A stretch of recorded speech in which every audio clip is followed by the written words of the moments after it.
decía, tal vez por ahí en nuestra sesión pasada, nosotros platicábamos acerca de algo que le llamamos comúnmente esfuerzo efectivo, presión de poro y esfuerzo total. Eh, esas tres presiones, pues no se nos debe de pasar de la mente. Está muy delgadito mi plumón, voy a buscar otro. Este, esas tres expresiones lo que intentan decirnos es qué presión existía en el sitio, voy a ponerlo mejor por acá abajo, qué presión existía en el sitio antes de que nosotros lleguemos a construir. Yo creo que siempre vale la pena por aquí poner a una personita feliz, ¿no? Y tal vez un amigo feliz. Este, y puede ser que por ahí nosotros, donde lleguemos a ver algún sitio, pues solamente alcanzamos a ver la superficie, ¿no? Y a veces creemos que esa superficie, pues siempre ha estado ahí, y la realidad es de que no. Probablemente en algún momento de la historia pudo haber tenido un peso encima mayor.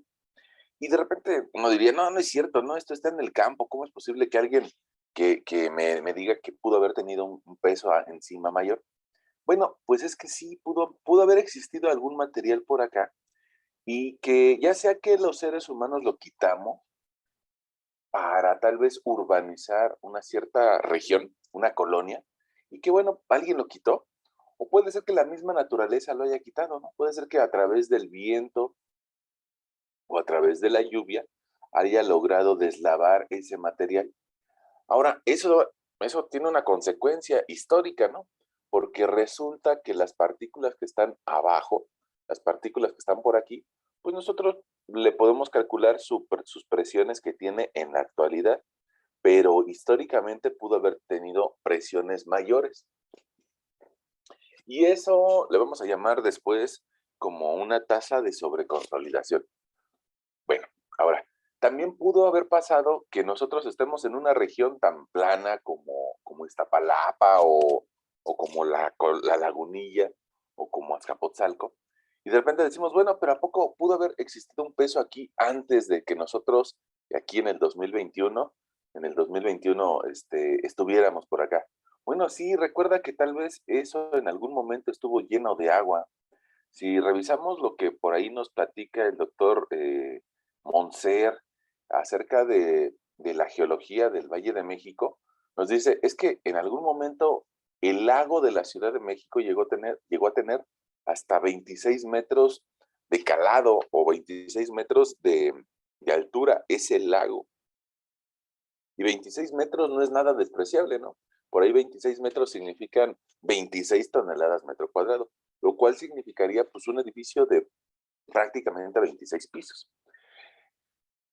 Entonces, pues bueno, habrá que recordar que las presiones que nosotros podemos calcular hoy, en el 2021, pues nos dan mucha información, qué bueno que nos den tanta información, pero también por ahí habría que recordar que hay una presión histórica, ¿no? Y que nuestro suelo en algún momento de la historia pudo haber tenido mayor presión de lo que tenemos ahora. Bueno, ahora, muy a pesar de eso, nosotros decíamos en la sesión pasada de que la presencia de agua tiene implicaciones bastante fuertes sobre los esfuerzos que podemos identificar nosotros en algún sitio. Y decíamos, ¿sabes qué? Pues nosotros podemos calcular el esfuerzo total de un suelo, incluyendo que tuviera diferentes capas, incluyendo que tuviera diferentes materiales, y que ese esfuerzo total del suelo, pues evidentemente que por los diferentes materiales que tiene, un peso volumétrico 1, un peso volumétrico 2, un peso volumétrico 3, y así sucesivamente, probablemente nosotros alcancemos a ver ciertos quiebres en la gráfica de esfuerzo total de ese material, esfuerzo total, o sea, un sigma, ¿no? Y que ese esfuerzo total nosotros lo podemos calcular a través de ir sumando cada uno de los pesos volumétricos multiplicados por cada uno de sus espesores, ¿no? Espesor 1, espesor 2 y así sucesivamente. Bueno, eh, y decimos, bueno, es que el esfuerzo total es un esfuerzo que incluye a la presión que generan todas las partículas que están por aquí, incluyendo partículas grandes, partículas pequeñas, partículas medianas y sobre todo también incluyendo al agua. Eso nos daría el esfuerzo total. Pero resulta que el agua tiene un comportamiento un poco distinto a lo que son los puros sólidos. Y entonces también dibujábamos nosotros también por aquí, en nuestra sesión anterior, lo que le llamamos U o presión de poro. Voy a poner aquí a nuestro lector que la U significa presión de poro. Ok. La presión de poro resulta que atiende al comportamiento hidráulico del agua contenida en los huecos. Y entonces, pues resulta que es bastante sencilla de calcular, ¿no? Decíamos, U es igual a gamma W por HW. Bastante sencilla si está el agua estática, si no se mueve. Pero cuando empieza a tener flujo, ahí sí se pone un poquito más difícil, porque puede tener presiones mayores a las que tendría si estuviera estática, o también menores. E incluso, pues eso podría ser algún indicativo de algún problema en la región, porque, bueno, si el agua está en condiciones estáticas, el valor de su presión de poro debe de ir creciendo de forma lineal. Lineal, una sola línea nos debe de describir el incremento de la presión de poro. Pero por ahí, si nosotros llegáramos a detectar de que esa presión de poro empieza a tener deficiencias sobre el comportamiento teórico, esto tal vez nos está hablando de que existe algún sitio en donde están sacando agua. Puede ser que la misma naturaleza esté sacando el agua a través de una perforación o una cavidad o una caverna, y eso significa que no está alcanzando a desarrollar toda la presión que debería, toda la presión que debería, y una parte de ella se nos está yendo. O puede ser que exista alguna actividad humana que está recabando esa agua, como podría ser la extracción del agua con fines pues de producción de refresco, de leche o de abastecimiento de alguna región.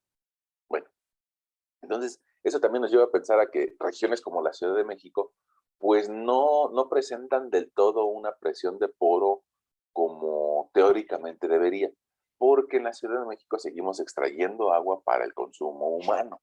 Ahora, no lo hacemos de forma superficial, porque si lo hiciéramos de forma superficial, provocaríamos grandes deformaciones en el suelo. Y entonces lo que hacemos pues, es de que sí se la sacamos, pero de una forma un poco profunda, ¿no? Bueno, y teníamos una segunda gráfica que se llamaba presión de poro. Y después decíamos, pero es importante determinar cuál es la presión efectiva, ¿no? Lo realmente que siente partícula contra partícula. Si nosotros aquí le hacemos un zoom a estas partículas, probablemente podríamos identificar una grande, una pequeña, una mediana, pero algo muy, muy importante es determinar cuál es la presión que realmente tiene de contacto partícula con partícula. Y eso se vuelve un poco complejo.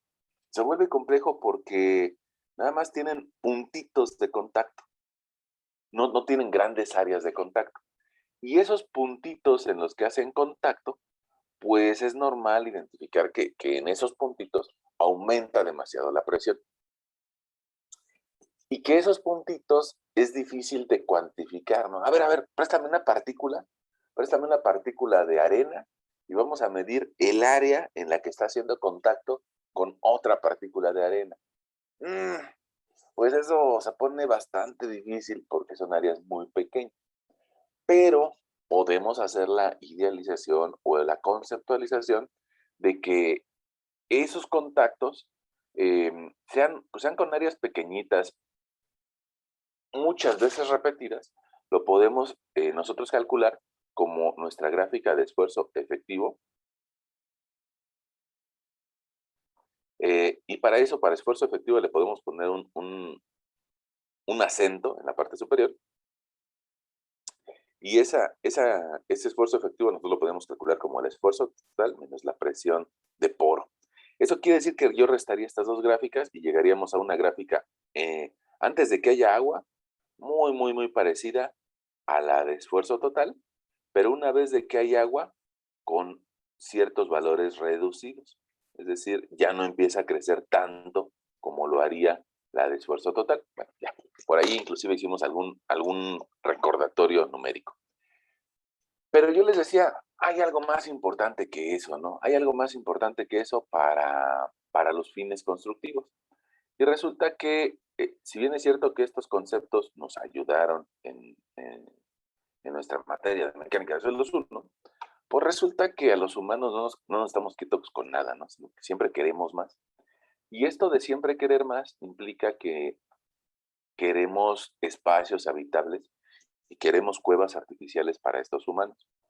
Cuevas para protegernos del frío. Pongamos, alguien podrá decir a estas horas de la mañana, pues hace frío, ¿no? Alguien podrá decir eso. Alguien podrá decir, no, no es cierto, ya estamos, ya nuestros 14 grados centígrados a los que estamos en este momento, pues ya es suficiente para que podamos vivir a gusto. Pero de todas formas, pues eh, no podríamos estar tal vez tal vez como yo, en playera, en el exterior, ¿no? Yo sentiría frío, ¿no? Entonces, por eso buscamos estas cuevas artificiales que nos permiten, pues, desarrollar nuestra vida, ¿no?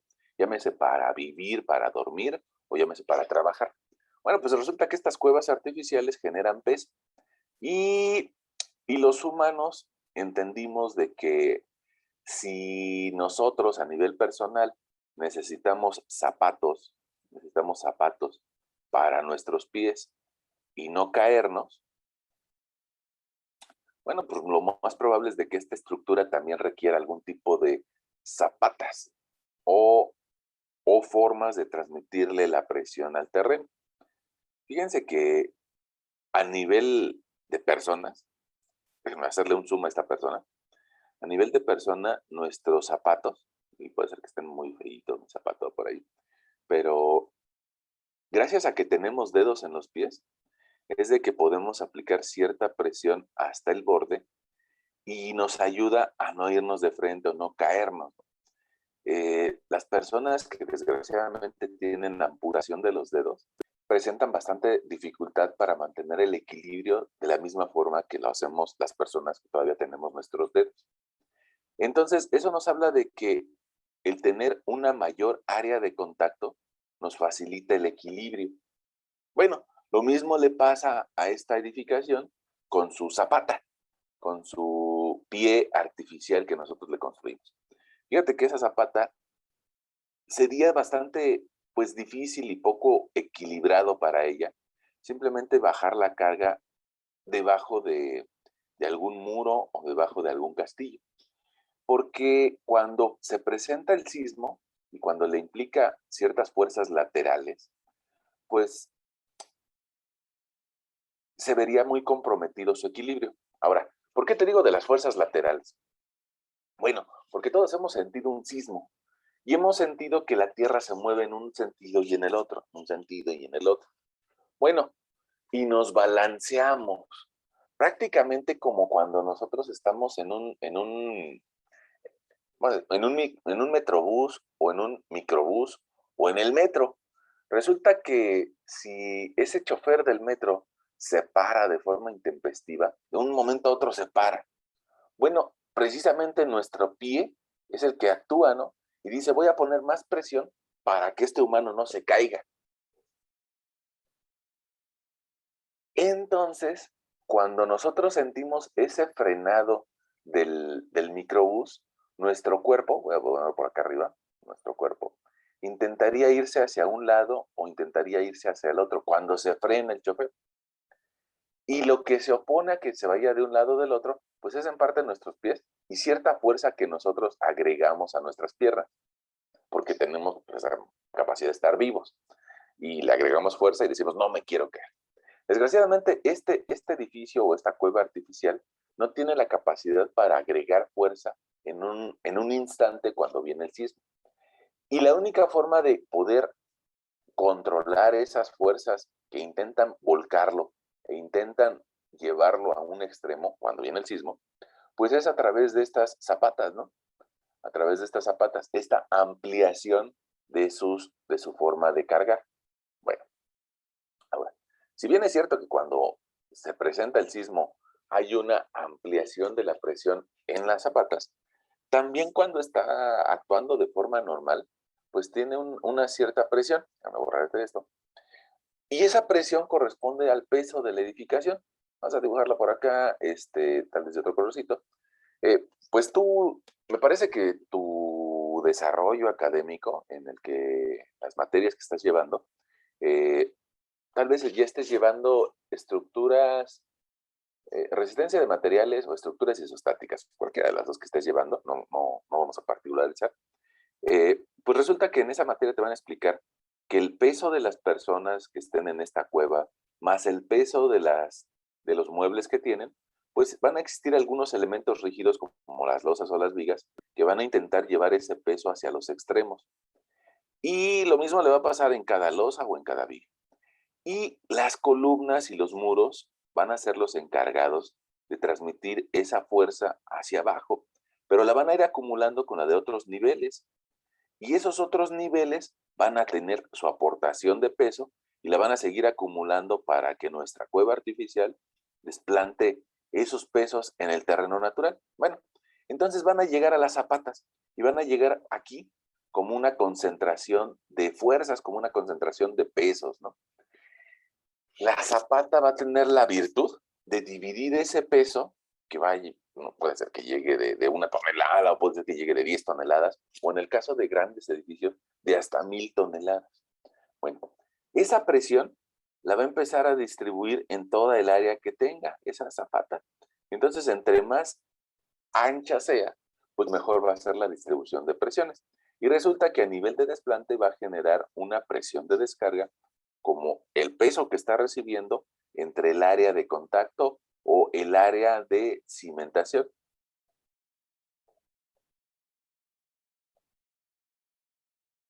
Ahora, yo aquí le puse la letra Q porque es bastante común que la utilicemos, aunque también alguien podría haber utilizado la letra sigma y también nos podría decir, bueno, pues es que esfuerzo es fuerza entre área y al fin y al cabo si tú traes un peso, pues es una fuerza y el área de la cimentación es un área de contacto. Entonces simplemente pudimos haber utilizado la letra sigma de esfuerzo. Bueno, ahora, esta cimentación que baja un nivel de presiones o un nivel de esfuerzos, pues resulta que va a amplificar las presiones que ya tenía el terreno. Entonces, si nosotros le agregamos la presencia de esta cimentación que transmite una serie de presiones y que transmite un incremento de esfuerzos, bueno, pues resulta que habrá que considerarle que el terreno, además de tener su peso propio, va a empezar a recibir el peso de toda esta estructura. Y puede ser que debajo de la cimentación sea bastante grande. Debajo de la cimentación va a recibir el 100% de la presión. Pero a medida de que nos profundizamos, habría que preguntarle al terreno, oye, a 3 metros de profundidad, ¿sientes el peso de la estructura? Y probablemente te diga, pues sí, casi estoy sintiendo mucho nuevo incremento, ¿no? Mucho nuevo incremento. Oye, pero si le preguntamos a una partícula que está a 10 metros de profundidad, te va a decir, pues es que yo no estoy sintiendo tanto. Y si le preguntamos a una partícula que está más abajo, a 15 metros de profundidad, te va a decir, pues es que la verdad yo no estoy sintiendo casi nada. Entonces, bueno, eso serían si nuestras partículas nos pudieran responder. Eh, lo que nos hemos dado cuenta a través de la historia es de que debajo de la cimentación sí se siente un 100% del incremento de cargas o de esta nueva presión. Pero a medida de que nos profundizamos, ese incremento empieza a ser menos importante. Tal vez en algún sitio valga el 80%, en algún otro sitio valga el 70%, y así sucesivamente hasta que llegue el punto en el que esa presión no signifique más que el 10%. Y probablemente si seguimos profundizando nuestro dibujo y nos vamos un poquito más hacia abajo, probablemente llegue a un sitio donde, pues de plano, el suelo ni se entere, ¿no? Ah, miren, allá arriba hay humanos. Tal vez, por exagerar, a 50 metros. Allá arriba hay humanos y construyeron su cueva artificial, pero yo ya ni lo siento, ¿no? Yo ya no tengo esa capacidad para sentir que 50 metros arriba de mí hay algo nuevo. Y eso puede ser que no, que sea bastante abstracto y algunas personas no lo imaginen. Pero si yo les digo que ustedes en su propio cuerpo hagan algún experimento, miren, yo estoy poniendo por acá mi brazo, y hagamos el experimento tal vez de colocarle una presión externa, como podría ser el de mi calculadora, y aplicarle la presión aquí a mi hombro. Bueno, pues evidentemente que ustedes lo hacen, si ustedes lo hacen, debajo de donde está la calculadora sienten mucho el efecto, mucho, mucho, mucho el efecto. Les duele, inclusive si le ponemos presión hasta les va a doler, pero 1 centímetro abajo ya no se siente igual. 2 centímetros abajo ya no se siente igual. Es más, por más presión que yo le aplique con mi calculadora a mi hombro, pues resulta que tal vez mi axila ya ni se entera de que estoy aplicando una presión, porque se va disipando la energía, se va disipando la presión. Y eso era parte del dibujito que te mostraba, ¿no? Entonces, mira, va a llegar a una profundidad a la que ya el suelo no se entera de que hay una nueva presión por ahí. Y eso resulta que, pues, a algunos científicos les ha motivado a hacer algunas investigaciones. Alguno de estos científicos que busca entender cómo se presenta el incremento de esfuerzos, utilizamos este símbolo de incremento de esfuerzos porque no son las presiones que tenía de forma natural el terreno, sino es un incremento. Y bueno, pues para eso utilizamos la letra delta, ¿no? Bueno, y resulta que el incremento de esfuerzos, hay algunos científicos que lo han investigado desde hace muchos años. Alguno de ellos es un científico que se apellidaba Westergaard. Y resulta que Westergaard, tanto como Froelich, que es un apellido alemán que lleva un acento de esos raros, un acento alemán, eh, resulta que estos dos científicos se dieron cuenta de que esta disipación de presiones depende de la presión, de la nueva carga que le vas a aplicar afuera, pero también depende bastante de la estratificación que hay en el sitio. Es decir, este par de científicos como que dijo, híjole, es que si aquí hay un estrato que tiene una característica dura, o sea, este que puede ser una arena, probablemente las presiones se queden en esa arena y tal vez no sean capaces de llegar a otro estrato que tiene otras características, como podría ser el de una arcilla, ¿no? Y entonces Froelich y Westergaard fueron muy atentos a que debajo de nuestros pies, pues hay diferentes tipos de suelo y que cada uno de esos diferentes tipos de suelos va a tener una forma distinta de transmitir las presiones. Nada más que su problema, pues es de que generan un incremento de esfuerzos bastante complejo, ¿no? Porque cada tipo de suelos va a tener una forma de transmitirle las presiones al suelo distintas. Y sus formulaciones, si bien es cierto que ayudaron bastante para entender cómo se disipan las presiones a mayores profundidades hace 100 años, pues la realidad es de que siempre hay alguien que hace las cosas un poco más fáciles y es quien usualmente nos permite a las personas que somos un poco más prácticas entender las cosas. Y ese científico que entendió las cosas de una forma más fácil fue Boussinesq.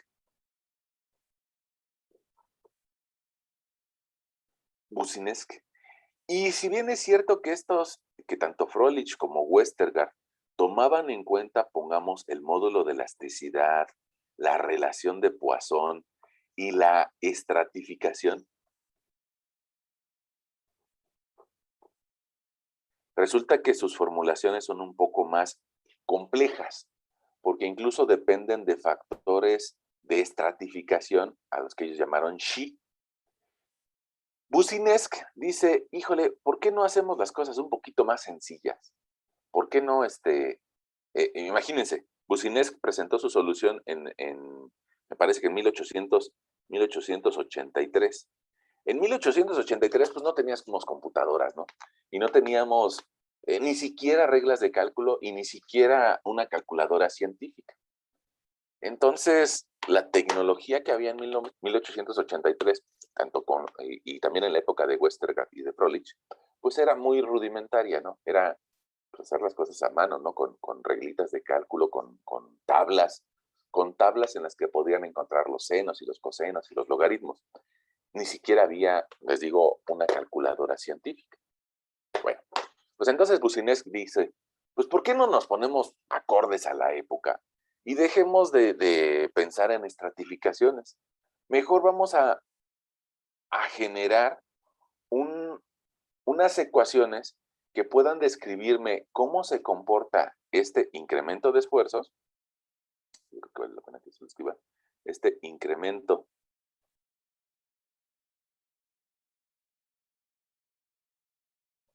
pero con ciertas suposiciones. Probablemente nuestras suposiciones limiten el desarrollo del problema y haga que en realidad no sea aplicable a todos los problemas. Pero estas suposiciones nos van a permitir entender muchos otros problemas. Bueno, y yo creo que lo podemos entender fácilmente, nos vamos a acordar de esto. Bucinesc prácticamente, aunque no era mexicano, pero podría decir que el suelo es el Chile. Ahora, ¿por qué el suelo es el Chile? Bueno, porque Bucinesc, para desarrollar su teoría, vamos a ocupar cada una de estas letras, nos diría, el suelo tiene que ser continuo, el suelo tiene que ser homogéneo. Para ocupar su teoría, el suelo tiene que ser isótropo. Y para ocupar su teoría, el suelo tiene que ser lineal. Y para ocupar su teoría, el suelo tiene que ser elástico. Fíjense, es un acrónimo, ¿no? Continuo, homogéneo, isótropo, lineal y elástico. Ok, ahora, ¿qué significa cada una de esas palabritas? Porque, pues, de repente puede ser que uno las pone por ahí y no todo el mundo las tenga en mente, ¿no? ¿Qué significa que nuestro suelo sea continuo? Pues que no tiene discontinuidades, como podría ser la presencia de una fisura, ¿no? Si de repente tienes una fisura o una falla geológica, pues evidentemente que ese espacio hueco no va a permitir que las presiones que yo esté calculando sean transmitidas, porque habría un hueco de aire, ¿no? Habría una discontinuidad que impediría que las presiones se pudieran calcular de una forma correcta. Entonces decimos nosotros, no, pues, no, pues ahí donde yo voy a estar no hay discontinuidades. Órale, está bien, no hay discontinuidades. Alguien podría decir, caray, pero oiga, profesor, si hay discontinuidades, porque si yo le hago un zoom a las partículas que están por aquí, pues en realidad hay partículas grandes, pequeñas, medianas, pero en medio de partícula y partícula hay aire.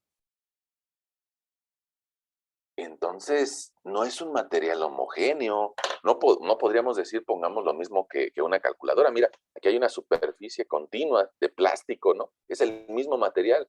En cambio, lo que usted me está diciendo ahí es de que al tener dos partículas es como si tuviera la tapa de la calculadora. Hay un espacio de hueco ahí en medio de los dos. Pues sí, es cierto, ¿no? En realidad, en realidad, pues el suelo no es un medio completamente homogéneo, no es un medio completamente continuo, porque hay huecos. Pero si nosotros tuviéramos esta capacidad de poner estas partículas, contabilizar su porcentaje que ocupan en una cierta área, nos daríamos cuenta que la mayoría del área que está ocupando esas partículas está rellena. No es el 100%, pero la mayoría está relleno. Entonces, alguien dirá, bueno, la condición de continuidad se cumple de forma parcial. La mayoría de las partículas hacen contacto unas con las otras y parcialmente tenemos continuidad. Ok, va. Alguien dirá, órale, va, pasa. Otra característica es de que el suelo sea homogéneo. Eso significa que sea hecho de un mismo material. Bueno, nosotros en nuestras sesiones pasadas hemos recordado de que pues eso no es del todo cierto, porque hay algunas partículas que son restos de rocas. Alguna de estas partículas puede ser como el resto de una andesita y alguna de estas partículas puede ser el resto de un basalto y alguna de estas partículas puede tener minerales de cuarzo y alguna de estas partículas puede tener minerales de olivino. La realidad es de que pues no es tan homogéneo.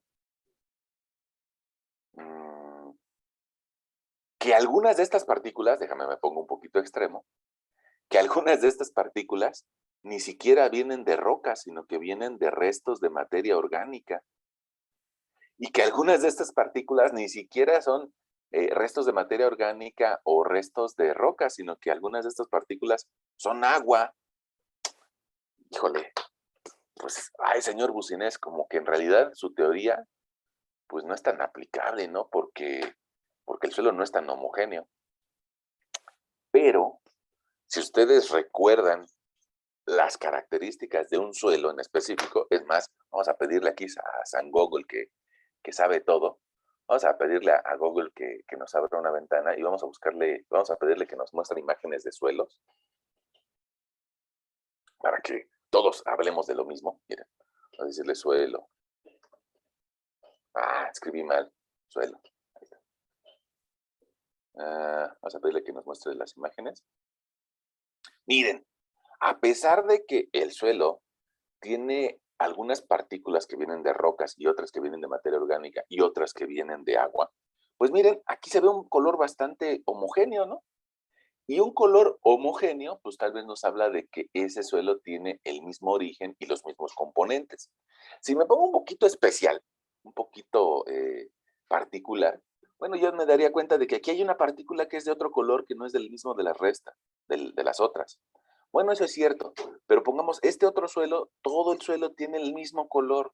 Entonces también nos habla de que tiene los mismos componentes. Miren, estas otras partículas, miren aquí, incluso vemos un suelo estratificado. Probablemente alguien diga, no son los mismos suelos, pero sí hay estratos horizontales, estratos que tienen las mismas características y que esas mismas características inclusive las podemos ver a algo tan simple como el color. Mira, este material probablemente sí tiene algunas discontinuidades o algunas características que, que nos permitan incluso identificar carbonatos de calcio o tonalidades blancuzcas, pero en general es el mismo material. Tan es el mismo material que empieza a contraerse uno contra el otro. Bueno, fíjense aquí hasta aparece esto de las bacterias, ¿no? Y los anélidos que andan en ese suelo. Bueno, entonces, ¿qué le podemos decir al señor Bucinesca? Entiendo que el suelo, su característica de formación es que no es homogéneo. No lo hizo una persona, sino que lo hizo la naturaleza y por sus propias características de formación no puede ser homogéneo. Sin embargo, también nos damos cuenta de que la naturaleza suele agrupar suelos con características similares, porque esos suelos se desarrollan en periodos geológicos muy grandes, como 10.000 años, como 300.000 años, y eso hace que tengan características homogéneas, no al 100%, pero relativamente homogéneas. Entonces vamos a decirle al señor Bucinés, bueno, dos de tus consideraciones más o menos se cumplen, más o menos se cumplen. Ok, la tercera consideración dice, el suelo es isótropo. ¿Qué significa iso? Significa igual. Y tropos es propiedades. Entonces, un suelo isótropo significa que tiene las mismas propiedades en todas sus direcciones. Eso, la verdad es que tampoco es cierto del todo. Miren, ¿qué significa que tenga las mismas propiedades en todas direcciones? Que si yo le hago circular un poco de agua en la dirección vertical, debe de recorrerlo a la misma velocidad que a la dirección horizontal. Que si yo le aplico una carga en dirección vertical, lo debe de recorrer a la, debe de resistir la misma carga en dirección horizontal. Y que incluso en dirección, en la tercera dimensión, ¿no? O sea, perpendicular a tu pantalla. Entonces, eso de la isotropía nos dice que en cualquier dirección, inclusive las tres que conocemos normalmente los humanos, la, la Y, la X y la Z, en sus tres direcciones ortogonales debe de tener las mismas propiedades. Tiempo. Alguien dirá, no, no es cierto, profesor, no tenemos nada más tres dimensiones, sino que la mecánica cuántica, la nueva teoría de cuerdas y cosas así, dice, no, es que nosotros en realidad tenemos más dimensiones. Eh, esto del sistema ortogonal es algo con lo que hemos aprendido muchas cosas, pero la mecánica de la teoría de cuerdas dice que podemos tener más dimensiones y que a través de esas dimensiones podríamos entender mejor el comportamiento del universo. Bueno, sí, es cierto. Es cierto, hay nuevas teorías que dicen que no son solamente 3 dimensiones, pero inclusive este concepto de isótropo, nos llevaría a pensar que en todas esas nuevas direcciones habría que cumplir con la regularidad. ¿Por qué no puede ser el suelo isótropo? Porque se deposita de forma horizontal. O sea, pasan algunos 5,000 años y se depositaron estas partículas. Pasan otros 5,000 años y se depositan otras partículas encima. Pasan otros 10,000 años y se depositan otras partículas encima. Y otras más encima y otras más encima. Dicho de esa forma, pues en realidad más bien lo que nosotros tenemos son capas. Y al tener capas, pues lo lógico es de que no tenga la misma resistencia en el sentido vertical que en el sentido horizontal. Entonces, la realidad es de que el suelo no es isótropo, no lo es, no es isótropo. Pero, pero, otra vez, pues regresemos a observar este suelo, ¿no? Y alguien podría decir, mira, este suelo, que aquí lo vemos en corte, pues resulta que de forma vertical está bastante parecido. Y este suelo de forma horizontal, llámese en dirección X y en dirección Y, pues también está muy parecido. Entonces alguien con la visión de 1883 podría decir, pues es que el suelo, yo entiendo que no es isótropo, pero podríamos darnos ese permiso de considerarlo más o menos isótropo. Bueno, como que le estamos dando muchos permisos al señor Business. Ahora se lo estamos dando porque los señores Westergaard y Froelich son un poco especiales, son bastante complejos de entender, ¿no? Por eso al señor Business le decimos, órale, yo entiendo que tu teoría no se aplica del todo, pero vamos a darte caso. Perdón. Bueno, ahora fíjense, ¿qué significa lineal y elástico? Probablemente ustedes, cuando iban en el nivel medio superior, les platicaron de que hay algo que se llamaba módulo de Young o ley de Hooke, cualquiera de los dos términos. Eso, cuando vamos en el nivel medio superior, nos lo explican como una liga, ¿no? Vamos a imaginarnos una liga y esa liga la jalamos por arriba y la jalamos por abajo. ¿Qué le va a pasar a la liga? Ah, pues que se va a hacer un poquito más larga. Se va a empezar a hacer un poquito más larga. Y si la jalamos más, pues se hace más larga. Y si la jalamos más, se hace más larga. Hasta que llega el momento que la rompemos. Eso hubo un científico que se llamaba Robert Hooke y que en su materia de mecánica de materiales lo van a ver muchísimo más. Y ese científico llamado Robert Hooke se le ocurrió la brillante idea de graficar, por un lado, la fuerza y por otro lado, la deformación. Y todavía fue un paso más allá.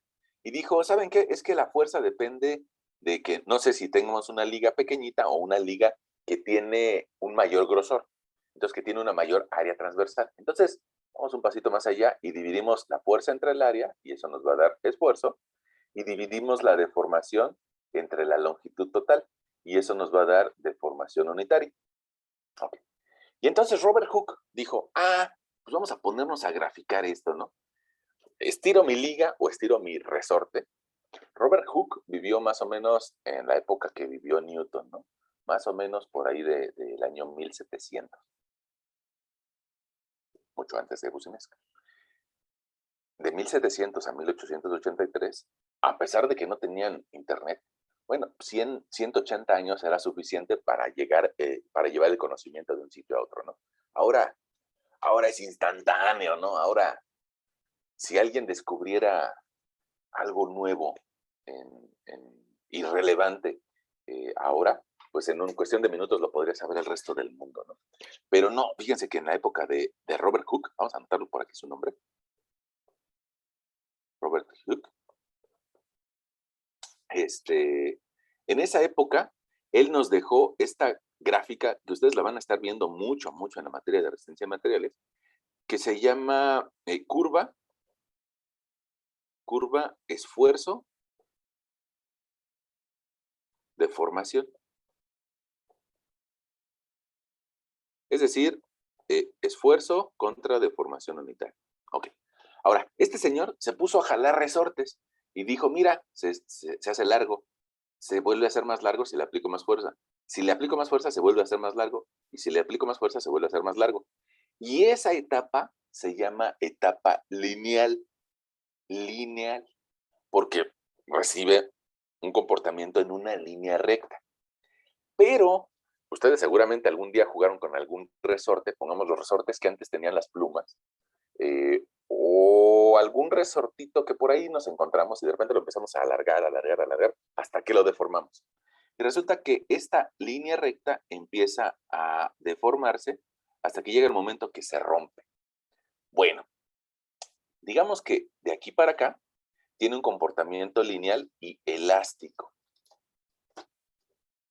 Eh, bueno, deme un segundito, dame un segundo.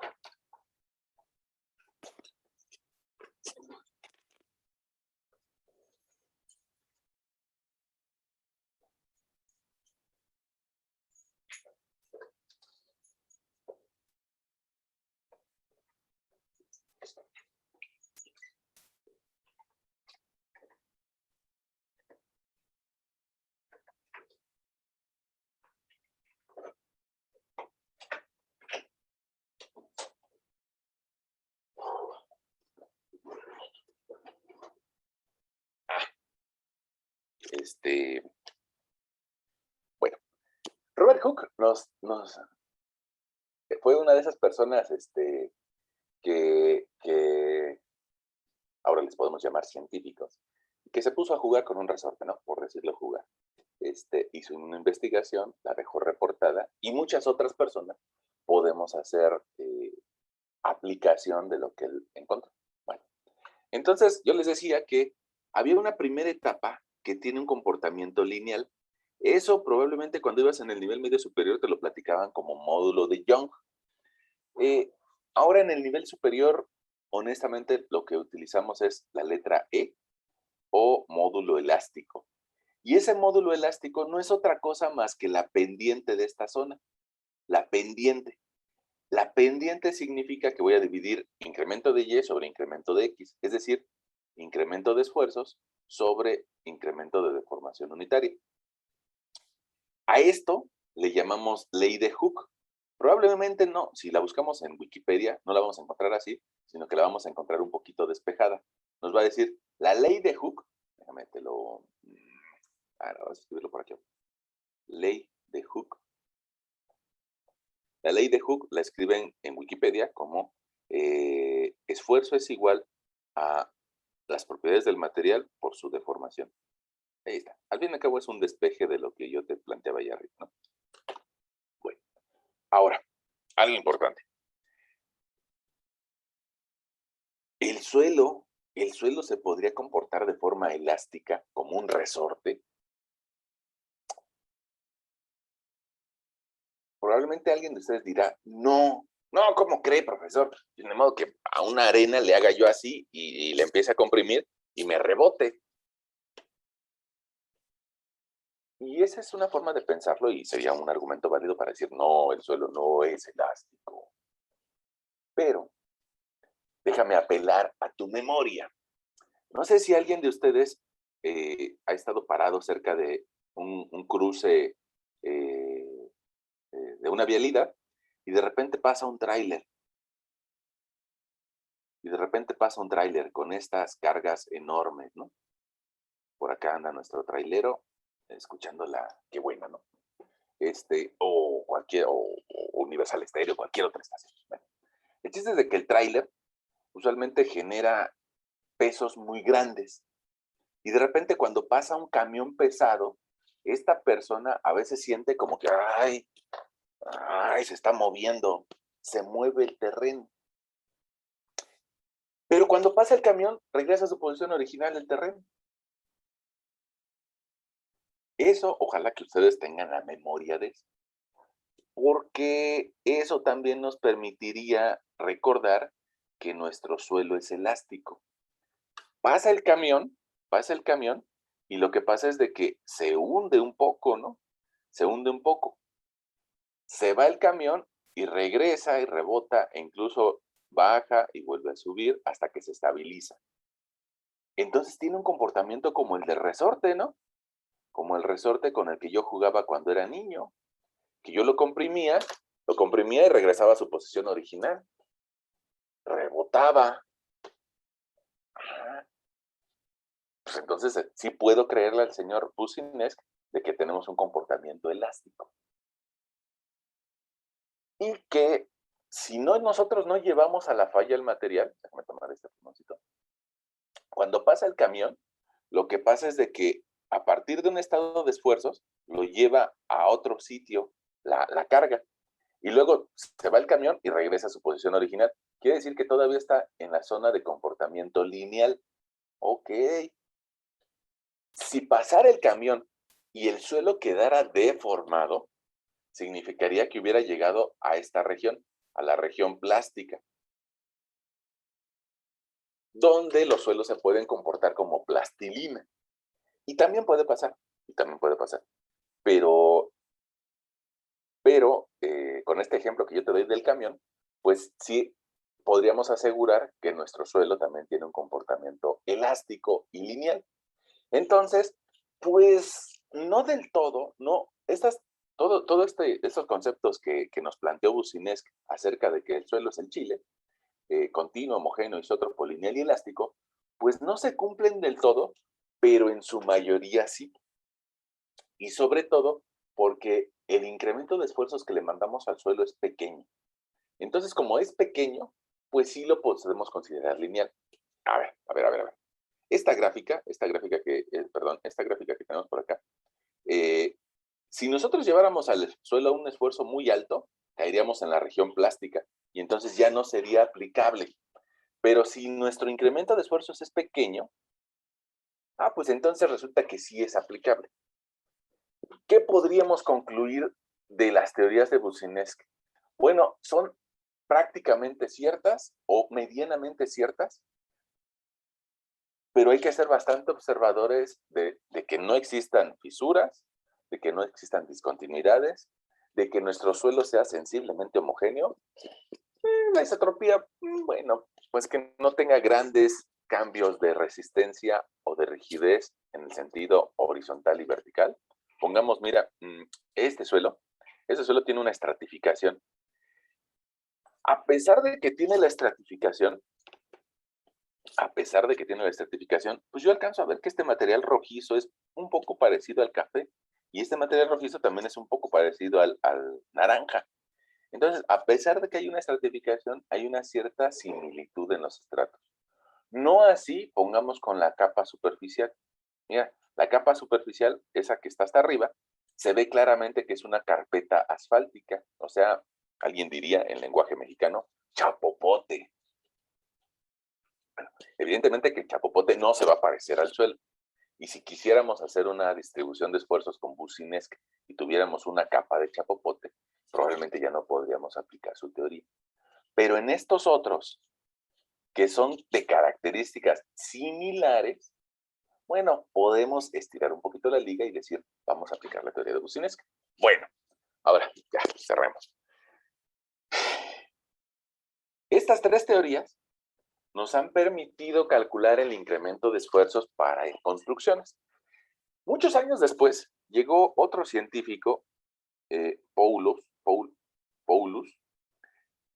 me parece que en 1974, y planteó una nueva idea, ¿no? Y planteó una nueva idea que tiene que ver un poco con la distribución de esfuerzos, otra vez retomando las ideas de Westergaard y de Froelich, incluyendo el módulo de elasticidad y propiedades elásticas del material.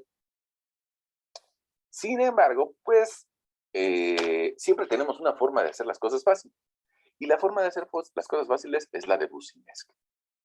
Bueno, ahora, podemos literalmente cambiar de página y, recordar a nuestro buen amigo Businesk. Otra vez, 1883, donde Businesk nos dice prácticamente el suelo es continuo, es un solo material y casi es un solo estrato. Esa es la razón. Ahora, a pesar de esa simplificación, Businesk nos da pues algunas soluciones que no son tan fáciles, van a darse cuenta que no son tan fáciles. La primera solución que él plantea dice, mira, esta carga P, en realidad, actuando sobre un espacio tridimensional o actuando sobre una cierta superficie, pues va a tener algún efecto. Sobre todo si yo quiero evaluar un punto, llámese A, ubicado a una cierta profundidad Z. Probablemente el punto A tenga mayor influencia de la carga P que un punto B a una profundidad Z mayor y mayor que un punto C ubicado a una profundidad todavía mayor. Bueno, entonces, para eso voy a permitirme abrirte un PDF, el libro del profesor Braja de la Universidad de Sacramento. Vamos a abrir por aquí, creo que por aquí debe de estar Fundamentos de Ingeniería Geotécnica. Y vamos a, si ustedes lo llegaran a tener, ya ven que hay varias ediciones, ¿no? Pero inclusive vamos aquí a la portada para que ustedes lo puedan ubicar ahora si van a la librería. Es de la editorial Cengage Learning y es la 4ª edición, ¿no? Fundamentos de Ingeniería Geotécnica. Yo se lo recomiendo, es muy buen libro, y muy de nuestra época. Es del doctor Braja Das, que es profesor de la Universidad de Sacramento y que no sé, no creo que ya quitaron su foto, antes venía su foto en otra edición.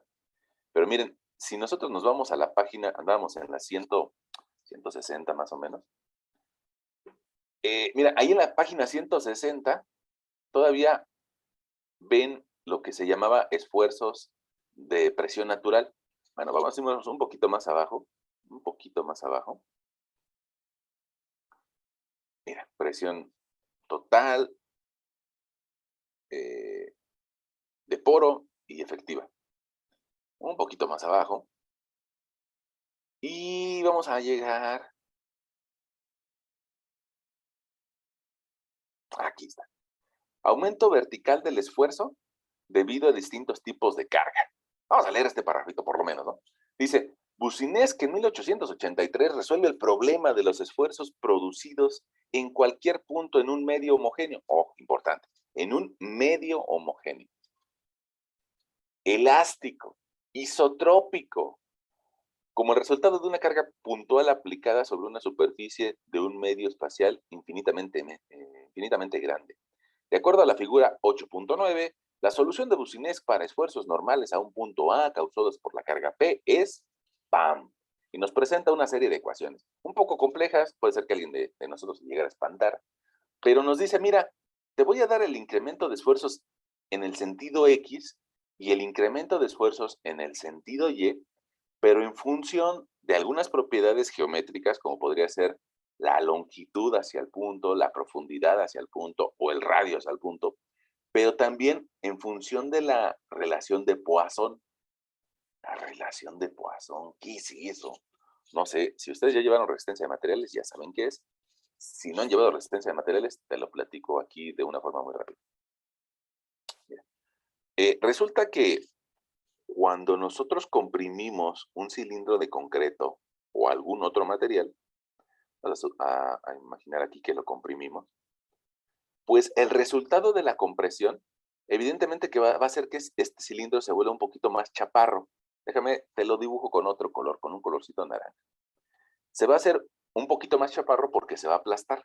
Está bien, todos lo entendemos eso, ¿no? Se va a aplastar un poquito.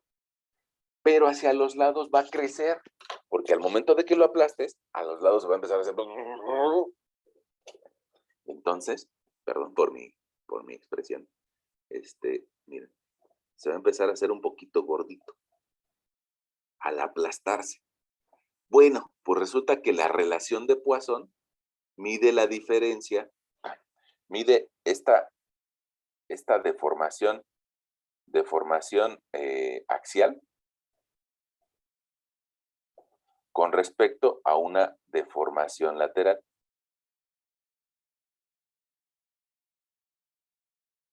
Y entonces la relación de Poisson, ya sea que la escriban así, va a ser la relación existente entre la deformación lateral y la deformación axial.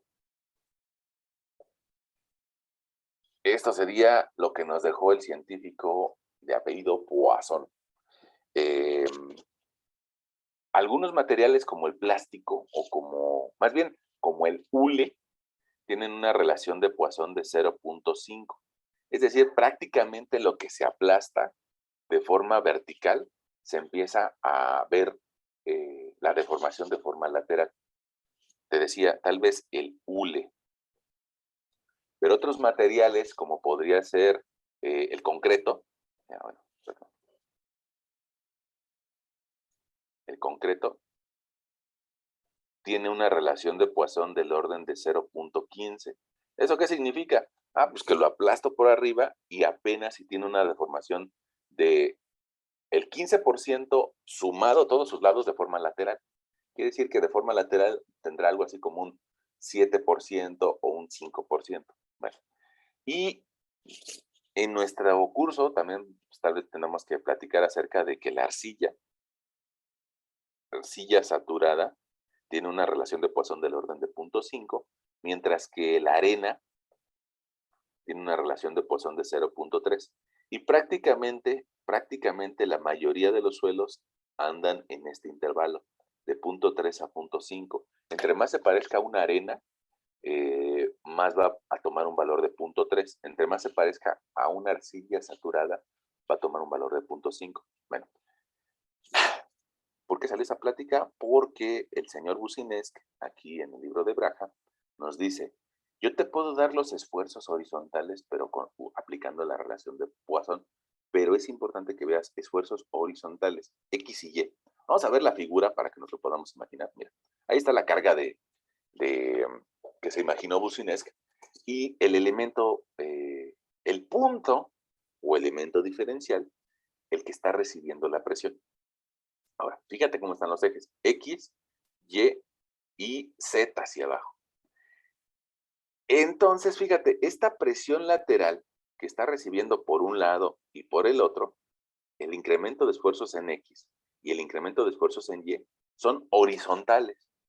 La solución de Bucinesc para esfuerzos horizontales incluye la relación de Poisson. La gran mayoría de las ocasiones no nos interesan el incremento de esfuerzos horizontales. ¿Por qué no nos interesa? Porque, mira, tal vez te lo redibujo acá, porque este elemento diferencial, este cubito que va a andar por acá, pues en realidad, caray, se movió. Este cubito que anda por acá, pues en realidad nos interesa cómo se aplasta por arriba y por abajo, porque eso va a provocar hundimiento. Y en general no nos interesa si está oprimiendo a sus compañeros del lado. Dicho en dos dimensiones, si hay una carga aquí P, pues sobre este elemento diferencial me interesa más cómo se va a aplastar por arriba y por abajo que cómo se aplasta por los lados. Casi nunca evaluamos la deformación lateral. En algunas ocasiones se puede evaluar cuando tenemos pilotes sometidos a cargas sísmicas, pero pues, fuera de eso, la gran mayoría de las ocasiones lo que nos interesa, pongamos, es de que esta carga P, ¿cómo le va a afectar a una partícula de suelo al recibir una parte de su esfuerzo de forma vertical y cómo lo va a aplastar? Porque usualmente así son los esfuerzos mayores. Bueno, y entonces ese comentario tiene que ver con que la formulación de Bucinesc, a pesar de que nos da los esfuerzos en X, en y en Z, pues la que más vamos a utilizar es la de la Z. Ok. Por aquí nos dice, ¿sabes qué? Después, como no interviene la relación de Poisson, esta fórmula la podríamos modificar e incluir algo que se llama factor de influencia para una carga puntual. Pero antes de ir con eso del factor de influencia, a mí me gustaría que hiciéramos algún ejemplito con esta fórmula, ¿no? Con la de la carga puntual. Es más, voy a darle una captura de pantalla aquí a esta imagen y vamos a abrir un archivo de Excel. Una pregunta. Probablemente el profesor está hable y hable y hable y no se calla y no me deja dormir. Una pregunta. ¿Vamos bien o ya los hice, ya los confundí en algo? No, profesor, vamos bien. Vamos bien, profe. Todo bien, profe. Sí, profe. Bien, profe. Ok, bueno, ok. Vamos a pegar por ahí esa imagen que nos regala el Braja. No nos la regala, nos la vende, ¿no? Vamos a recortarla un poquito para que todos la tengamos en mente. Y también vamos a tomar la fórmula. Miren, dice, esfuerzos causados por una carga puntual. Vamos a dejar esta imagen, vamos a dejarla por aquí. Y vamos a pedirle que también queremos tener la fórmula. Imprimir pantalla. Alguien dirá, ¿y por qué no le hace un recorte? Ah, pues porque en ese programa no sé cómo hacer recorte, ¿no? Antes tenía otro lector de PDFs donde sí sabía cómo recortar, pero en este que acabo de bajar, no lo sé cómo hacer. Pero algún día lo buscaré y algún día lo podré hacer. No me limito, ¿no? Ahí está nuestra fórmula para incremento de esfuerzos verticales, ¿no? O sobre el eje de las zetas. A ponerla por aquí. Y vamos a decir que va a ser para una carga puntual, nuestro análisis, y que va a ser un incremento de esfuerzos verticales. Okay. O sea, sobre el eje, por si alguien no lo captó, sobre el eje Z. Bueno, vamos a ver si podemos aplicar esta fórmula a un ejemplito, ¿no? Vamos a imaginarnos, como alcanzamos a ver la imagen, que en algún sitio se está descargando una cierta carga. Voy a ponerle una carga P, una cierta carga. Esta carga vamos a considerarla que tenga una cierta magnitud. Control X, control V. Esta carga vamos a considerarla que sea de 1 tonelada.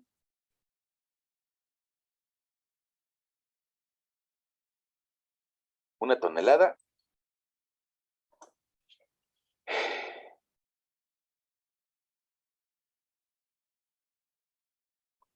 ¿Por qué de 1 tonelada? Pues para que podamos ver el efecto, ¿no? Si le pusiéramos ahí 3.18 toneladas, probablemente no podamos ver cómo se disipa la presión de esa 1 tonelada. O bien le podríamos poner 100, pero pues alguien diría, pues 100 toneladas pues ya es bastante peso, ¿no? Probablemente un poquito lejano de un problema sencillo. Entonces vamos a considerar que por ahí en algún sitio están bajando 1 tonelada de forma puntual. ¿Qué podría ocasionar una tonelada de forma puntual? Pues tal vez un auto, ¿no? Yo usualmente le suelo decir a mis alumnos de resistencia de materiales que busquemos por acá. ¿Cuánto pesa? Peso de un tira.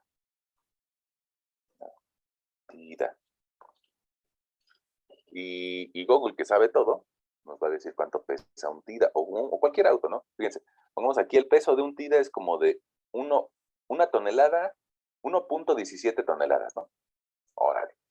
Para no ponernos específicos sobre alguna marca, podríamos decirle peso de un Aveo. O sea, otro auto, ¿no? Mira, nos dice, pesa 1 tonelada, ¿no? Más o menos es lo que pesa.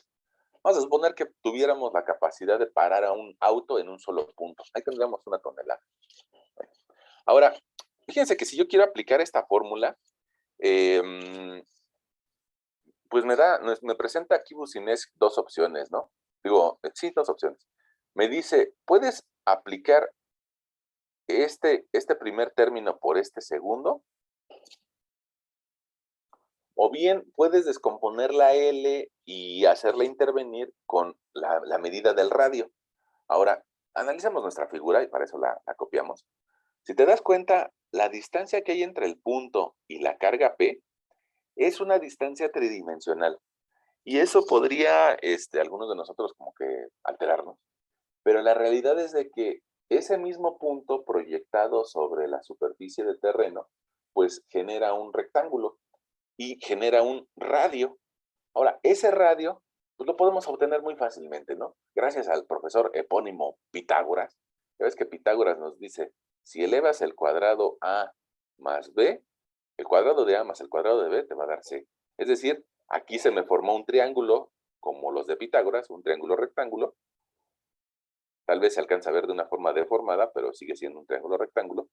Y entonces, ese triángulo rectángulo, pues yo tendría que elevar la x al cuadrado más la y al cuadrado y le saco raíz para poder obtener el radio. Dicho de otra forma, el radio va a ser igual a la raíz de x al cuadrado más y al cuadrado. Esa sería la distancia horizontal. Pero alguien me va a decir, no, pero es que yo no quiero eso, yo quiero la longitud L. Ah, pues mira, ya que tienes R, podrías imaginarte, te lo pongo de otro colorcito. Ah, no, aquí no puedo usar colores.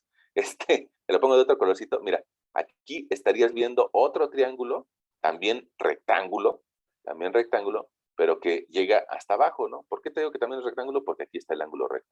Y el otro ángulo recto estaba por acá.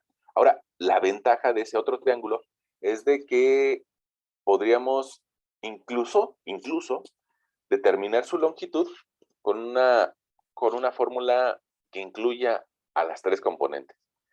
No sé si ustedes tendrán pues esa visión, si ya lo hayan visto o no, pero ahorita les voy a pedir que me crean, y yo les podría asegurar que esta longitud L la podemos encontrar como la raíz de x al cuadrado más y al cuadrado más z al cuadrado. ¿Por qué? Pues porque estarías elevando un cateto, otro cateto y el otro cateto. La suma de los tres me va a dar a la L. Bueno, van a hacer tal vez un acto de fe y me van a creer, ¿no? Y vamos a ponerlo por aquí. Vamos a decirle que queremos evaluar cómo se distribuye esta carga de 1 tonelada a diferentes profundidades. Yo creo que le podríamos dar diferentes profundidades, como podría ser una Z o una profundidad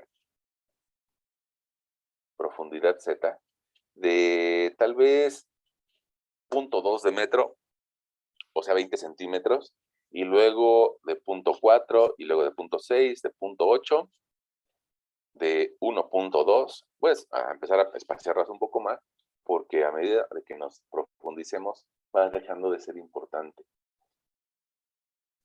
O primero se los explico continuo, ¿no? Vamos a poner una distancia igual en cada uno de esos intervalos. Vamos a poner 0, vamos a poner 0.5, 1, 1.5, 2, 2.5, 3, 3.5 y 4, ¿no? Vamos a poner esas profundidades. Ahí está. Y después, fíjense, no sé si ustedes lo alcanzan a notar, yo lo alcanzo a notar y se los platico. Si te das cuenta, aquí hay unos términos que son como constantes, ¿no? El 3 pues, va a permanecer constante, el 2 va a permanecer constante, la P, la carga va a permanecer constante y pi va a permanecer constante. Entonces los podría sacar y sacar ese valor como constante. En cambio, la Z y la longitud que hay hacia el punto, eso sí va a ir cambiando. Entonces, yo podría agregar un valor por aquí constante, que le voy a decir a mi lector que el valor de 3P entre 2pi,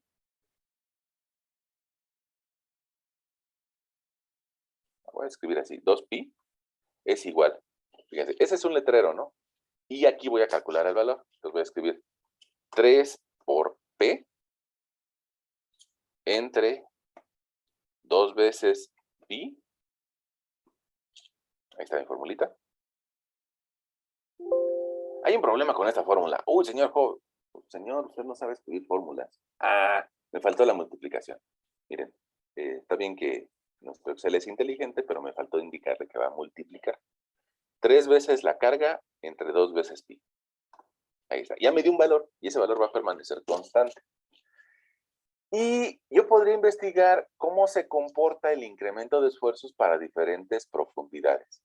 Alguien por ahí podría decir, ah, pero es que eso va a depender de la distancia X y de la distancia Y.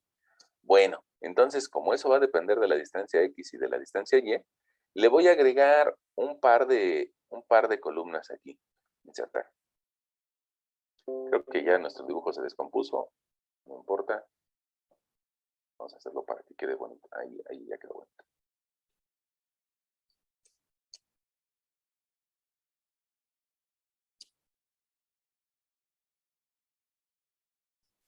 Bueno, ahora, fíjense que yo aquí arribita le podría agregar otras dos variables. Lo voy a seleccionar con otro colorcito para que se vea que son parte de otra configuración. Ahí, ese color.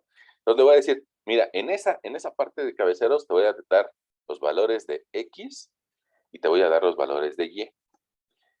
Pongamos, si yo quisiera evaluar cómo se comporta un punto exactamente debajo de la carga, yo le tendría que poner aquí distancia X0, distancia Y0. Y si quisiera yo evaluar cómo se comporta el incremento de esfuerzos debajo de un punto distinto, pues habría que agregarlo en otro sitio, ¿no? Bueno, pero fíjate que si X es 0 y Y es igual a 0, pues yo podría calcular la longitud, la distancia esta L. ¿Cómo le podría hacer? Bueno, pues fíjate que yo diría, este término al cuadrado, alt 94,2, si quieren lo probamos con otro número, mira, con 2, 2 al cuadrado pues es 4, ¿no? Órale. Entonces, además de elevar la X al cuadrado, lo voy a encerrar entre un paréntesis, además de elevar la X al cuadrado, también quiero que eleves la Y al cuadrado, al 94,2. Cierro mi paréntesis de la Y. Y además de elevar esos dos números al cuadrado, también quiero que eleves el término de la Z, que es la Z, la columna o la celda B15. Mira, ahí le estoy diciendo, ah, se me olvidó elevarlo al cuadrado. Regreso a mi fórmula, abro mi paréntesis y le digo al final al 94 al cuadrado. Fíjate que ya tengo el cuadrado de la X más el cuadrado de la Y más el cuadrado de la Z.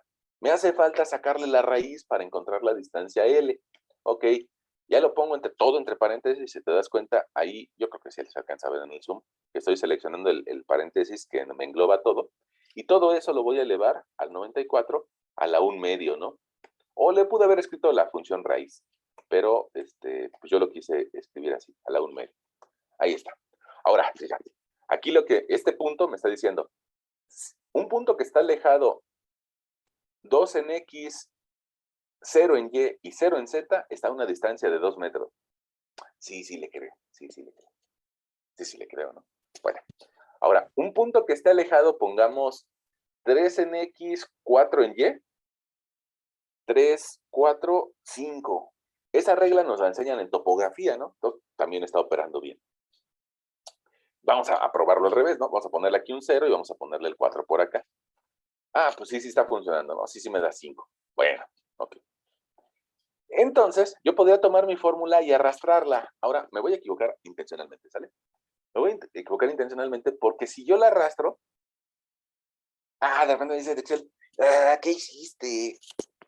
Bueno, lo que hice mal es de que escribí eh, una fórmula relativa. Así lo hacemos en Excel en muchas ocasiones, escribimos fórmulas relativas y fíjate que si bien es cierto que el primer valor lo estaba calculando bien y estaba buscando esos tres componentes de una forma adecuada, cuando me voy un renglón abajo, probablemente sí encuentre el valor de Z y otro valor abajo sí encuentre el valor de Z, pero fíjate qué está buscando. Ah, como que se me movieron las celdas. Para que no se me muevan las celdas, yo creo que tú ya lo sabes, pero por si alguien no lo sabía, valía la pena aclarárselo. Necesito que esta celda azul y esta celda roja no se muevan. Entonces a la celda azul le voy a poner un candado, ¿no? Le voy a decir un signo de pesos para que no se mueva la fila. Y a la celda roja también le voy a poner un signo de pesos para que no se mueva. La Z sí, esa sí se puede mover. Entonces ahora lo arrastro y pues resulta que ahora sí fue cambiando. Ah, mira, vamos a ver si tiene lógica, ¿no? Vamos a ver si tiene lógica. Aquí lo que me está diciendo es de que hacia el punto 0, la distancia sería de 3 metros. Voy a ponerle aquí 0. Mira, aquí tengo un evaluador de profundidades. Y alguien me dirá, ay, ¿qué chiste tiene eso, no? Ahora, un punto que está a 0x, a 0y y a 50 centímetros de profundidad, está a 50 centímetros de profundidad, o a 250 o a 5. Bueno, ahí está. Ahí ya está funcionando mi distancia L, incluso si tuviera otros valores aquí. Ya lo está haciendo. Qué bueno que lo está haciendo. Ahora, resulta que mi problema no era encontrar la distancia L, sino que mi problema era encontrar L a la quinta y Z al cubo. Ah, bueno. Entonces, aprovechemos que ya tenemos L y vamos a decirle aquí a nuestro lector, ¿sabes qué? L va a estar a la quinta potencia. ¿Qué hacemos con toda nuestra operación? Pues la englobamos toda entre un paréntesis y la elevamos al 94 a la quinta potencia. Y resulta que ahora ya tengo las distancias entre el punto analizado y la carga a la quinta potencia. Pero no me sirve de nada, yo necesito también la z al cubo. Ah, entonces yo podría generar ese coeficiente. Y ese coeficiente que incluye la z al cubo, lo único que me va a pedir es de que toda esta fórmula la englobe dentro de un paréntesis. Eso sería mi divisor. Eso sería mi divisor. Y en la parte de arriba necesito algo que voy a dividir entre el divisor. Fíjate, en la parte de arriba voy a poner un paréntesis y voy a decir, las zetas quiero que las eleves al cubo. Y ya está la fórmula completa. Prácticamente. En la parte de arriba tengo la z al cubo. Lo único que me hace falta es multiplicar ese resultado de z al cubo por el coeficiente. No quiero que el coeficiente se mueva, no quiero que se vaya a ir bajando. Ah, pues entonces le pongo un candadito, un signo de peso. Y de esa forma me dice, ah, caray, tienes aquí un problema, estás dividiendo entre 0. Lo cual no significa que esté mal. Significa que matemáticamente nosotros tomamos nuestra calculadora y no podemos dividir entre 0, ¿no? ¿Qué pasa cuando z vale 0? Pues resulta que se genera una indeterminación. El valor tiende al infinito, ¿no? Tiende al infinito. Entonces, ¿qué podríamos hacer nosotros? Pues engañar a nuestra tablita y decirle, bueno, no lo calcules en 0, calcúlalo en 0.1. Ah, de todas formas me dio un valor muy grande, ¿no? Un valor de 47. Ahora, si yo ya estoy aplicando toda la fórmula, es más, para que no nos confundamos, déjame reducirla para explícitamente ver qué es lo que estamos aplicando. Ah, pues resulta que ya aplicamos este coeficiente y aplicamos la división. Entonces, le podríamos nosotros llamar a esta columna delta SZ. Ok. Ahora, alguien va a decir, oye, profesor, ahí no dice eso. Ah, bueno. Entonces vamos a aumentar estas dos letritas. Vamos a ver si me deja. Ya ven que esto no es un procesador de texto, sino que es una tablita de cálculo. Vamos a decirle por aquí que quiero la letra símbolo. Ahí está. Ya me ubicó el incremento de esfuerzos en Z. Y a este le voy a decir que lo quiero hacer más chiquito. Ahí está. Mira, aquí lo que me está dando la gráfica es cómo esta carga de 1 tonelada se va perdiendo a medida que nos profundizamos. Yo lo podría graficar, y de hecho es algo que usualmente en nuestra materia se hace. Voy a tomar el eje de las Y's y voy a pedirle a mi Excel que inserte una gráfica.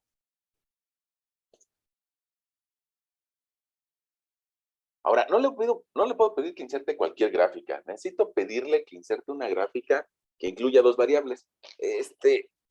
Ustedes disculparán, pero ya me dio frío.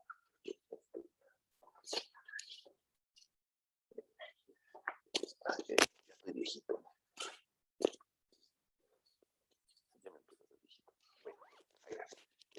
Miren, necesito no cualquier gráfica. A veces cometemos el error de querer graficar con la de líneas. Y resulta que la gráfica de líneas nada más tiene la capacidad de graficar una variable. Pero nosotros aquí tenemos dos variables, ¿no? La profundidad y el incremento de esfuerzo. Entonces necesitamos irnos a esta gráfica que se llama gráfica de dispersión. Incluso ahí ya me está diciendo, mira, ahí en la pantalla estás viendo, insertar gráfico de dispersión XY. Ok, quiero un gráfico de dispersión. Y quiero que hagas un gráfico de dispersión donde unas puntos con líneas rectas. Ahí está. Ahora, como yo solamente seleccioné el eje de las zetas, que es algo que a veces yo recomiendo, primero seleccionar el eje vertical, bueno, pues me aparece nada más una línea. Pero después le puedo dar clic derecho a la gráfica y decirle seleccionar datos. Y entonces aquí le voy a decir, la quiero modificar, ¿sale? De nombre, quiero que se llame ¿cómo se comporta el incremento de esfuerzos? Incremento de esfuerzos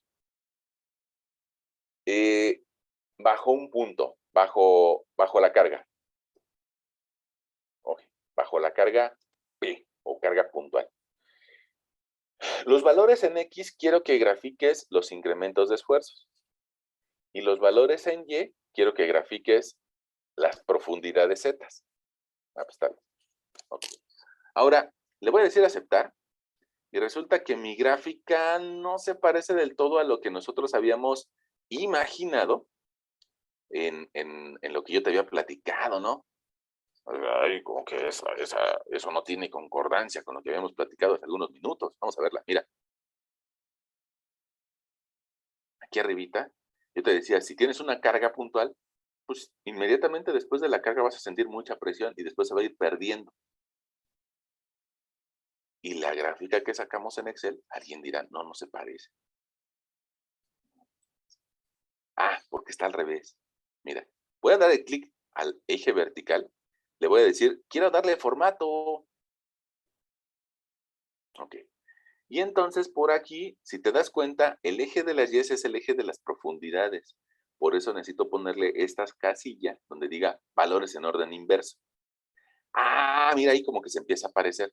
Nada más que visualmente, pues aquí tenemos un problema porque nos está mandando valores muy, muy altos, porque el primer valor anda muy, muy alto.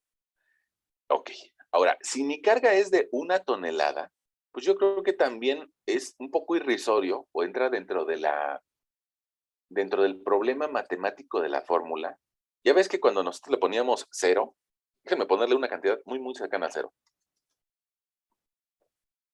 Pues resulta que me da un valor muy, muy, muy grande. ¿Qué tan muy, muy, muy grande? Pues aquí me está dando un 5 por 10 a la 9, porque es una cantidad prácticamente que parece 0. Si bien es cierto que gané bastante con ponerle punto 1, pues la realidad es de que también sigue siendo un valor muy grande.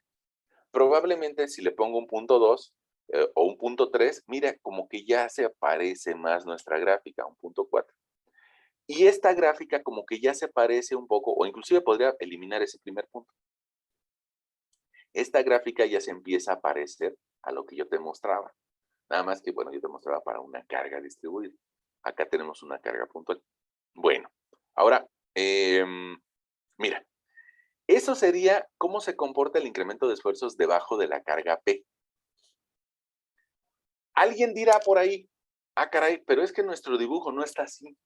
Nuestro dibujo tiene un punto, cómo recibe la carga a cierta distancia X y a cierta distancia Y. Entonces vamos a ver, pongamos, ¿qué le pasaría a un punto que ya no está debajo de la carga, sino que está alejado medio metro? Vamos a ponerle por aquí otro punto, vamos a analizar un punto a punto 5 de distancia en X y a punto 5 de distancia en Y, o a 0 en Y. Es decir, que nada más está recorrido 50 centímetros.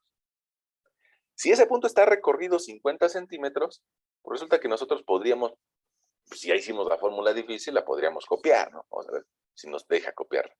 Ah, no nos dejó copiar porque arrastró la distancia Z. Mira, no sé si lo alcances a ver, yo creo que sí. Aquí hay una celda seleccionada de color naranja, la que va al cubo. Ah, entonces esa celda de color naranja no se debería de mover. Tampoco se debería de mover la constante. Eso nos da la oportunidad de corregir nuestra fórmula. No quiere decir que estaba mal, sino que estaba mal para poder utilizarla en otros puntos. Mira, voy a meterme la fórmula. Voy a meterme la fórmula y quiero que la celda que se llama H9 no se mueva, no se mueva. La H9. Ah, entonces no quiero que se mueva tampoco en las columnas. Y también quiero que la celda B16 no se mueva. Entonces, no quiero que se muevan en el sentido de las X, no quiero que se muevan las columnas. La B16 no quiero que se muevan en las columnas, le pongo un signo de pesos antes de la columna, o sea, antes de la columna B. Ok, entonces, a ver si ahora sí la puedo arrastrar. Ah, sí, ahora sí la pude arrastrar. Este valor intermedio está tratando de encontrar un valor donde no hay nada, pero sí está jalando el valor de la Z que yo quiero. Ya no lo voy a borrar. Mira. Ah, sí está utilizando las celdas que yo quería. Voy a ver si la puedo arrastrar hacia abajo. Ah, funcionó bien, ¿no? Entonces, si funcionó bien, pues ya puedo tener una gráfica de incremento de esfuerzos verticales, pero ahora en otro punto. En el punto con una X igual a 0.5 y en una Y igual a 0. Ok, eso también lo podríamos graficar. E incluso podríamos hacer uso de la misma gráfica. Entonces yo tendría que seleccionar la gráfica y decirle clic derecho, seleccionar datos y decirle lo quiero modificar. Quiero agregar otra gráfica en X. Ah, no es cierto. Quiero agregar otra gráfica en X. Esta nueva gráfica se va a llamar X 0.5 Y 0.0.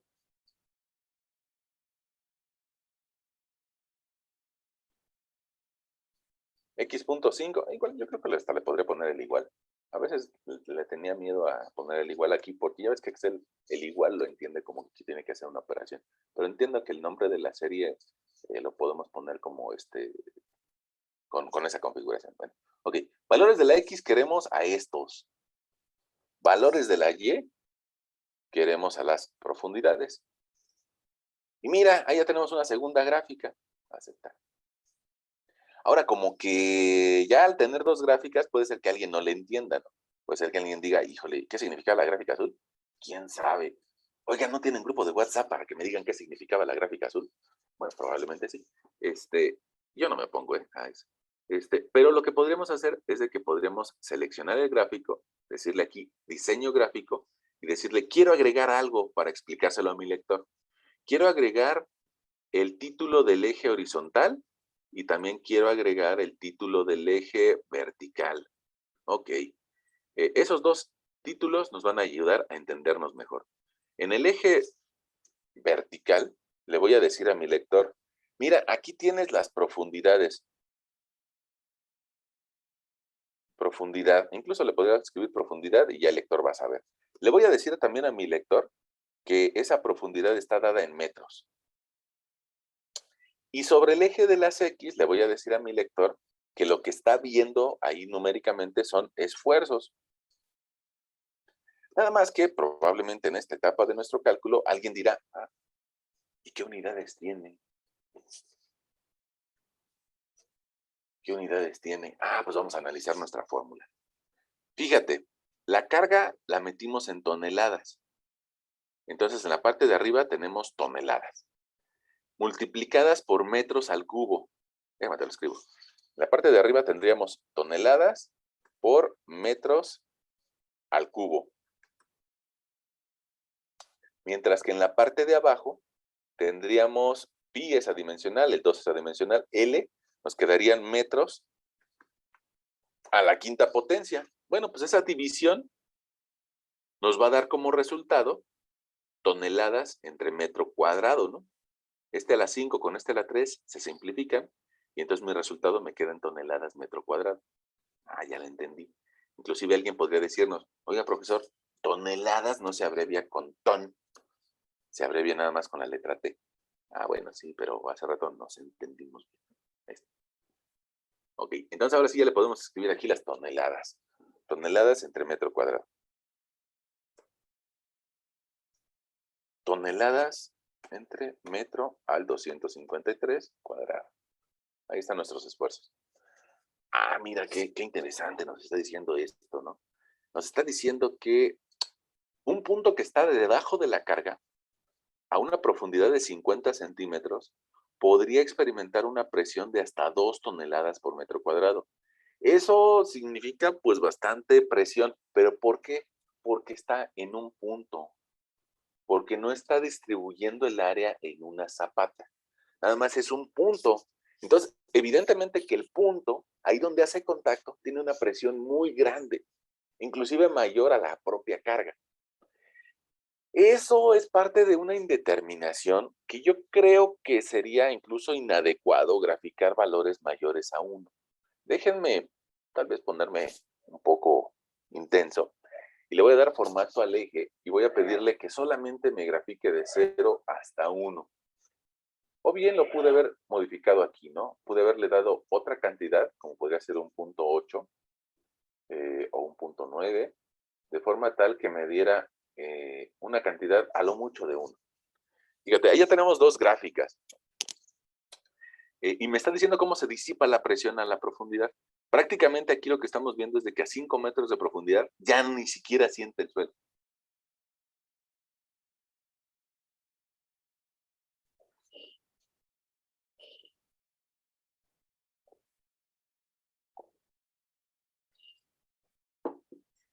Lo que me está diciendo es de que probablemente siente mucho el efecto a una profundidad, pues, del orden de 70 centímetros o un poquito más. Fíjense, voy a poner aquí el valor de 20, aunque la primera gráfica no lo evalúe. La segunda sí. Y mira, como que ahí hizo algo raro. Hizo algo raro que valdría la pena tal vez agregarle otro punto. Déjame insertarle otra distancia que valga por decirte algo, punto 5. Vamos a ver si esa cosa rara se mejora. Mira, sí, como que ya encontró algo para generar una curva. Ok. Y evidentemente cuando llegamos a ese punto, alguien empieza a jugar, porque es algo que se nos da a las personas que estudiamos pues ingeniería, ¿no?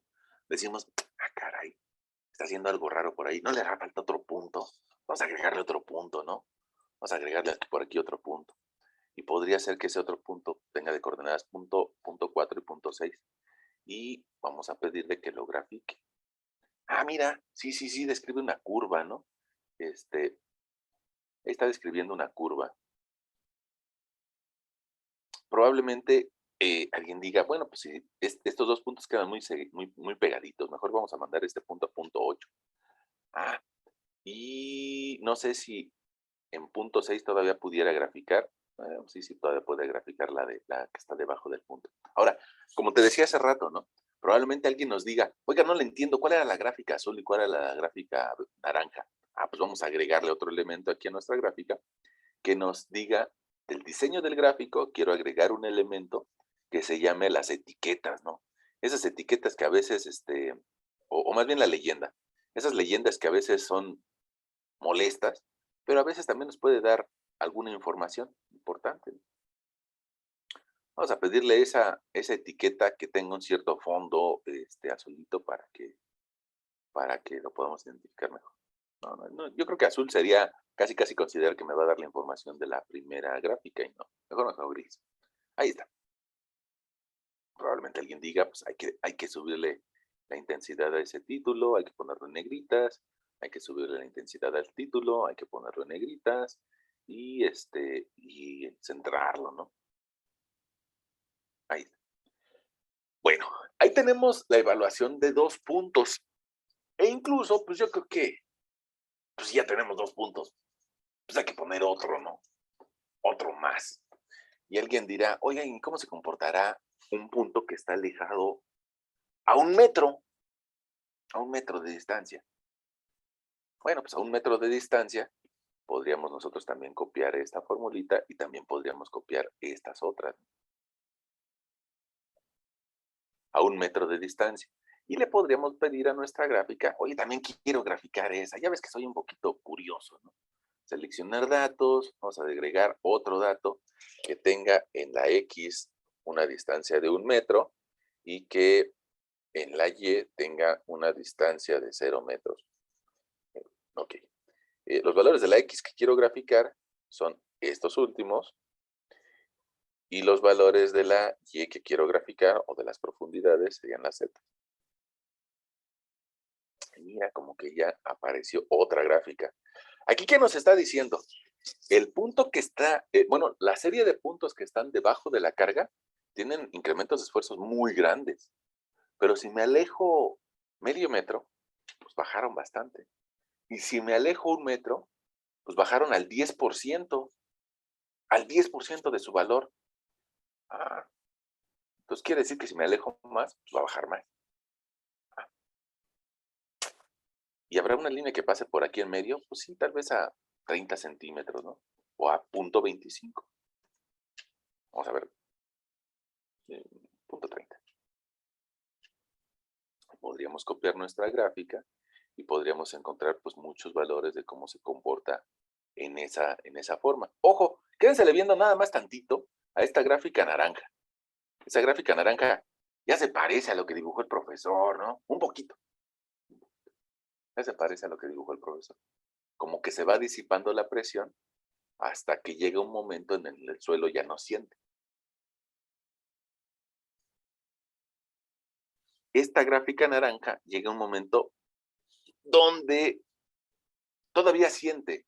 Y alguien podría decir, oiga, ¿no podríamos darle otro punto más abajo? Ah, pues sí, vamos a darle un punto a 10 metros de profundidad. Y podríamos pedirle a nuestras gráficas que graficaran hasta 10 metros de profundidad, si quisiéramos, ¿no?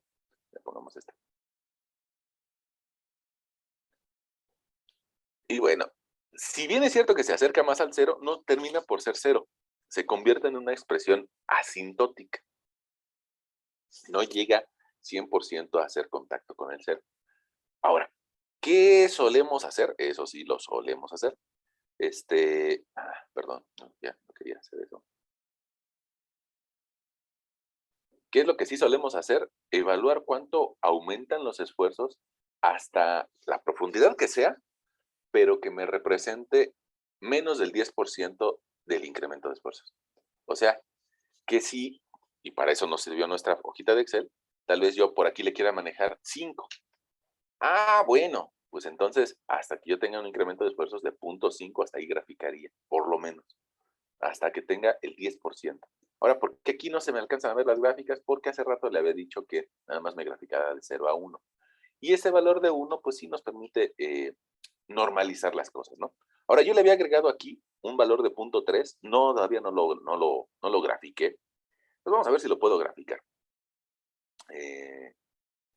Seleccionar datos, voy a decirle que quiero agregar una que incluya x igual a 0.3, y igual a 0 metros.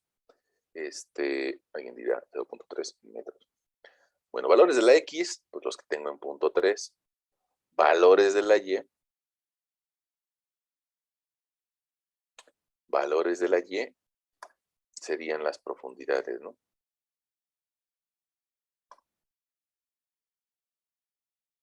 Ahí está. Como que a 0.3 metros como que se parece más al azul. Probablemente a 0.4 se separe un poco. Sí, se separó mucho. Voy a ponerle 0.35.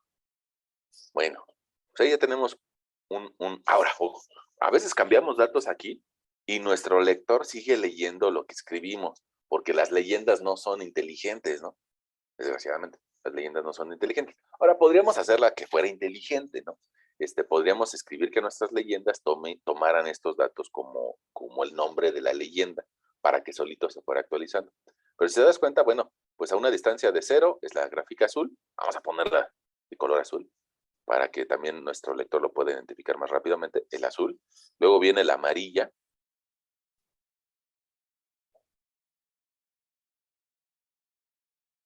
Luego viene una naranja. Y luego viene una gris. Como que entre la gris y la naranja hace falta algo, ¿no? Pues eso nos da la oportunidad de poner otro punto y tal vez poner que la gris no sea a 1 metro, sino que sea 0.8 y la que sigue que sea a 1.2. O, sí, 1.2. Ahora, habría que corregir nuestras series, ¿no? Habría que decirle a nuestro lector, ya aquí ya nada más es ya no es nada nuevo, ¿no? Nada más es ir corrigiendo nuestros valores. Fíjate, esta de 0.3 quedamos que era 0.35, ¿no? ¿Cómo le puedo hacer para que solito cambie? Le puedo decir, ¿sabes qué? El nombre, tómalo de aquí. Ok, aceptar. Ahora, podría también decirle la que está debajo del punto, el nombre, tómalo de aquí. La que está, em, la que está a 50 centímetros, le podría decir también el nombre, tómalo de aquí. Y la que está a 1 metro o estaba a 1 metro, le podría yo decir el nombre, tómalo de aquí. Y entonces ya automáticamente nos está corrigiendo esas cosas, ¿no? Miren, esta voy a subirla y ya está más bonita, ¿no? Nuestra gráfica. Decíamos que íbamos a agregar otra a 1 metro, a 1.20 metros de distancia. Y esa última gráfica me parece que no está graficada. Esta última serie de datos no está graficado aún. Entonces vamos a decirle que queremos agregar aquí otra información. Seleccionar datos, quiero agregar otra, que el nombre lo tome de aquí y que los valores de las X los tome de acá y los valores de las Y los tome de por acá. Ah, mira, ahí está. Ahí ya tenemos muchas gráficas. Fíjate que esta serie de gráficas incluso como que le da la forma a la portada del libro de Juárez Vadillo al tomo 2. No sé si Google lo tenga, vamos a buscarlo. Eh,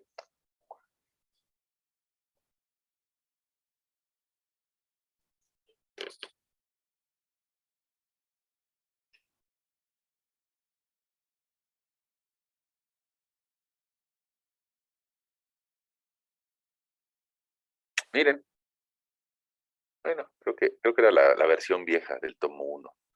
Estas gráficas que salen y regresan, eso era tal vez lo que quiso mostrar en su portada los doctores Eulalio Juárez Vadillo y Alfonso Rico Rodríguez, que son figuras un poco parecidas a las que nosotros estamos encontrando, ¿no?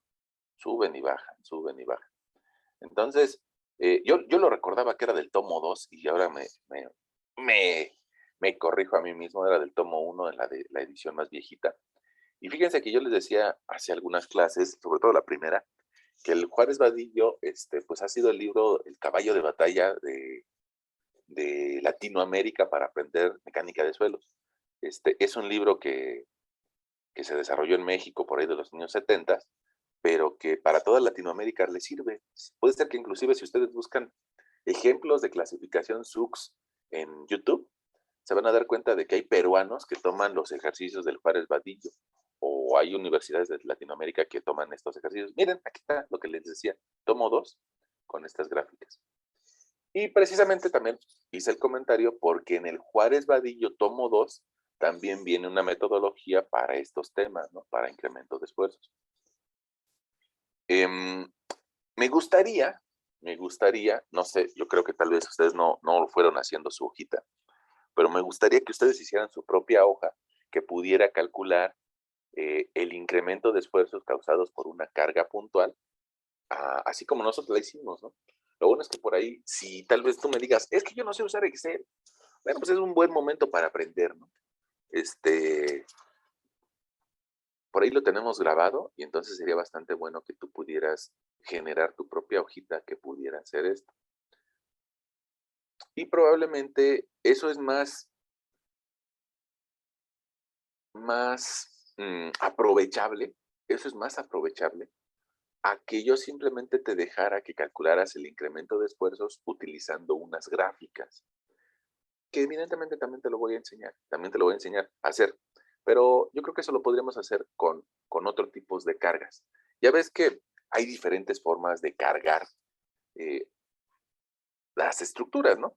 Probablemente en tu materia de estática o estructuras isostáticas o resistencia de materiales, primero empezaron explicándote una viga, tal vez con una carga puntual. Alguna otra clase te dijeron, mira, también podemos tener cargas distribuidas. Y probablemente en otra clase te pusieron una carga triangular.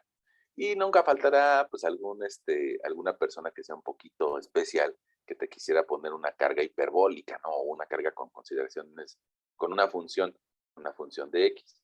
Bueno, esto ya no es tan real, a menos de que quisiéramos construir cosas bastante raras.